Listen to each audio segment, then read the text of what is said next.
Nadine, I'm the makeup artist for Gig. We're going to be doing a short series of videos all the time you're stuck at home and can't get to the sessions. So today the first one we're going to be doing is foundation.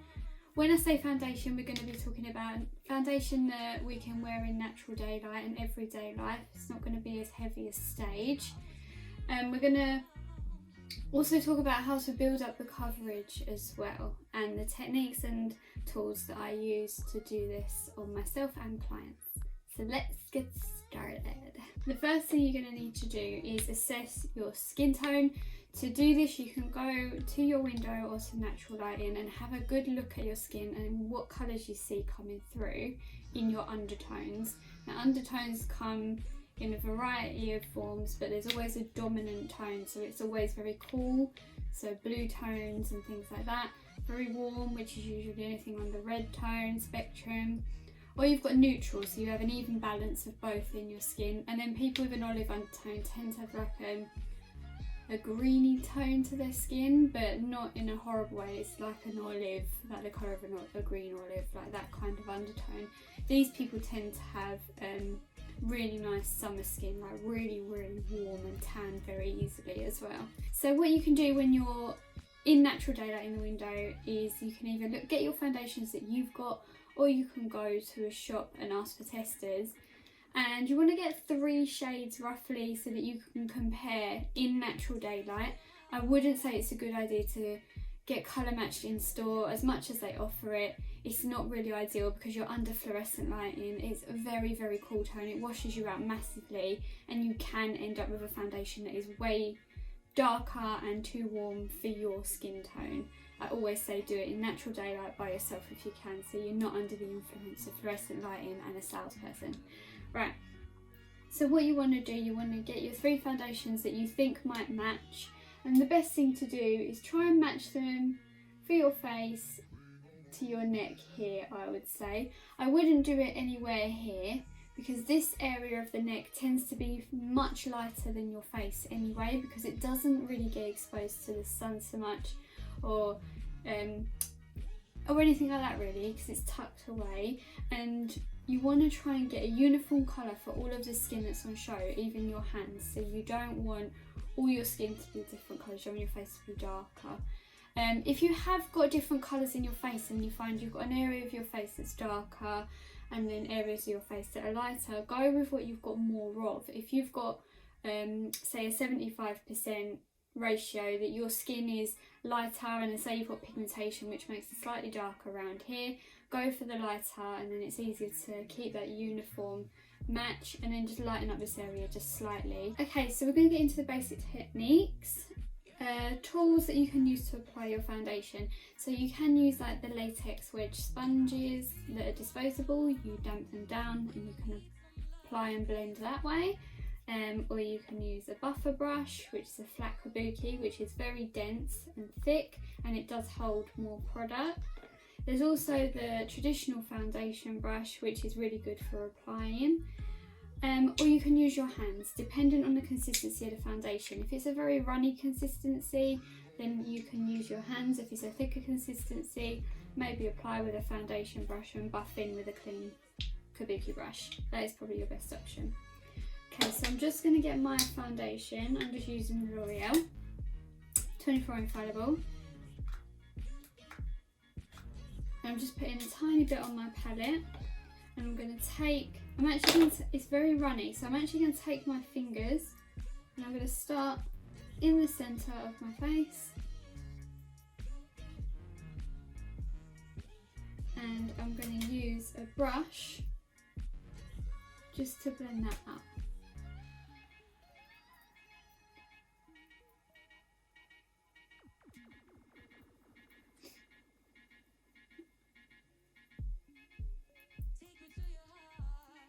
I'm using circular motions because I really want it to blend in with the skin. The idea of foundation is that it gives you like a uniformed colour, and it creates an even base for the rest of your makeup application. Foundation is not made to cover blemishes and imperfections and things like that, contrary to what you see on YouTube and things quite a lot. that's not its job. Its job is just to even out the skin tone. You should still be able to see texture and blemishes through your foundation. Okay, so I'm just going to take a little bit more, and I'm going to use just less, just around the perimeters of my face, just a little bit less. I don't really need it, so personally I like a light coverage, so I'm just going to put that foundation where I need it, and I'm just going to put it all over for the purposes of showing you how to do it. Okay, so I'm just going to take that through.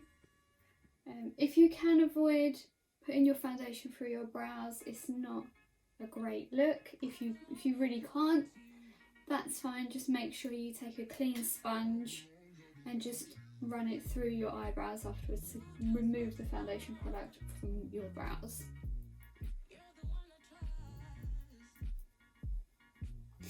Okay, so that is it. Just one layer of a light coverage of foundation. I use a very little amount. Now what I'm going to do, I'm going to build up in the centre, so I'm going to add more. So I'm just going to use what's left on my palette, which is not very much. And I'm going to go in, I'm going to start to build up that coverage. Now please bear in mind, you can get away with a lot more makeup of an evening than you can in the daytime. Obviously in the daytime the lighting is very harsh and you can see everything. So I'm just starting to build that coverage up. I'm still making sure it's really nicely blended into my skin. To give myself, just going to take a little bit more. When I do the pumps, I literally use the smallest amount. I try not to pump out too much because it's a waste of product. And I'm just gonna tap that in.